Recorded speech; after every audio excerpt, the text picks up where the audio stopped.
Bonne nuit à tous, ici le héros de l'histoire, votre guerrier de l'espace dévoué. Aujourd'hui, on se retrouve pour une nouvelle vidéo sur les références culturelles dans Dragon Ball. Tenez-vous bien, nous allons parler de Jackie Chan, du Troisième Reich, du monstre de Frankenstein, de Superman et de Terminator. Ça en fait des références culturelles diverses et variées.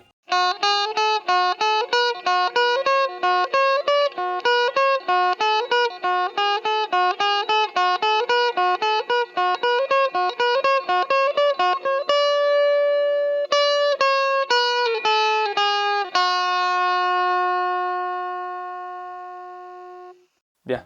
Akira Toriyama, l'auteur de Dragon Ball, est un grand fan des films de Jackie Chan. Souvent d'ailleurs, quand il dessinait ses planches pour le manga Dragon Ball, il mettait en fond un film de cet acteur. Il s'en inspire notamment pour la mise en scène de ses combats. Il fait aussi une référence plus évidente à Jackie Chan.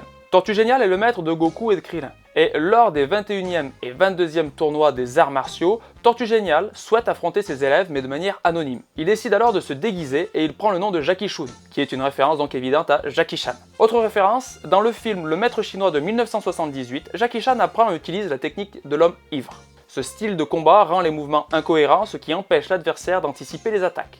Et dans Dragon Ball, Jackie Chun utilise lui aussi la technique de l'homme ivre. D'ailleurs, petite parenthèse, la même référence est présente dans Naruto. Rock Lee, après avoir bu de l'alcool sans le savoir, utilise cette même technique. Voilà, passons à la suite. En tant que fan de Dragon Ball, vous connaissez sûrement l'armée du ruban rouge, qui est une organisation criminelle opposée à Goku, qui souhaite régner sur le monde et qui cherche également à réunir les Dragon Ball. Eh bien, il semblerait que l'armée du ruban rouge soit inspirée par l'armée allemande du Troisième Reich. Dans ce contexte, le fait que le commandant bleu soit blond aux yeux bleus ne semble pas une coïncidence, si vous voyez ce que je veux dire. De plus, l'armée du ruban rouge compte dans ses rangs le docteur Gero, un scientifique qui n'hésite pas à faire des expériences sur des êtres humains. C-17 et C-18 sont justement le résultat malheureux de ces expériences. Ces expériences sur les êtres humains ne sont pas sans rappeler les atrocités commises par les scientifiques nazis sur des êtres humains. Donc voilà pour cette référence à l'armée du Troisième Reich à travers l'armée du ruban rouge. Passons maintenant à une autre référence. Dans Dragon Ball, Goku rencontre C-8. C'est un cyborg créé par le Dr Gero bien avant donc C-17 et C-18. C-8 est une référence vraisemblablement à l'ouvrage Frankenstein ou le Prométhée moderne écrit par Mary Shelley et publié en 1818. Donc, le monstre de Frankenstein est une créature créée par le docteur Frankenstein, tout comme C-8 est une créature créée par le docteur Gero. D'ailleurs, en passant, Frankenstein c'est le nom du docteur, pas le nom de la créature.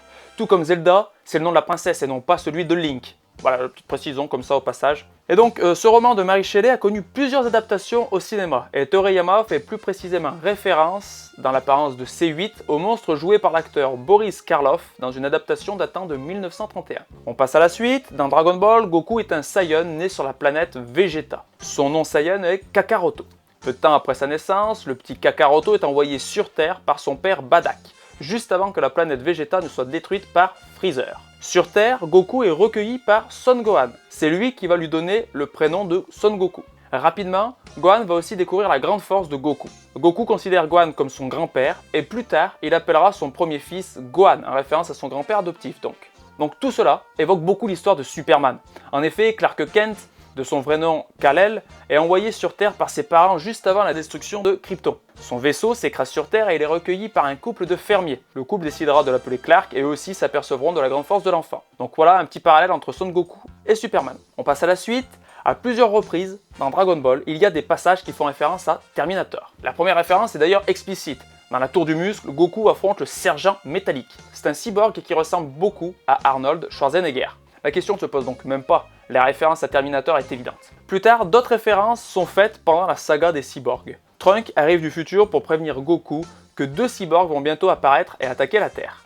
Par la suite, Trunks aidera Goku et sa bande à combattre les cyborgs qui ont pour objectif de tuer Goku. Dans Terminator, Kyle Reese est envoyé dans le passé, donc à la manière de Trunks, pour prévenir et protéger Sarah Connor d'un robot venant du futur dans le but de la tuer. Voilà donc pour une référence qui est encore, semble-t-il, évidente. Enfin, Cell possède une caractéristique semblable à celle du T-1000 de Terminator 2. En effet, Cell est capable de se régénérer quelles que soient ses blessures tant que son noyau n'est pas touché. Et c'est aussi le cas donc du T-1000. Alors je précise, à chaque fois j'ai j'ai checké les dates pour voir si ça correspondait. Et Cell en fait il apparaît en 1992 dans le manga et Terminator 2, ce film est sorti en 1991. Apparemment ce n'est pas un hasard, les dates concordent donc pour que Toriyama ait eu le temps de voir le film en question pour ensuite mettre cette référence dans son manga. Voilà, c'est tout pour cette vidéo, j'espère qu'elle vous a plu. Il y aura d'autres vidéos sur les références culturelles dans les univers de fiction, et notamment dans Dragon Ball. Alors abonnez-vous pour participer à cette aventure, c'était le héros de l'histoire, pour vous servir.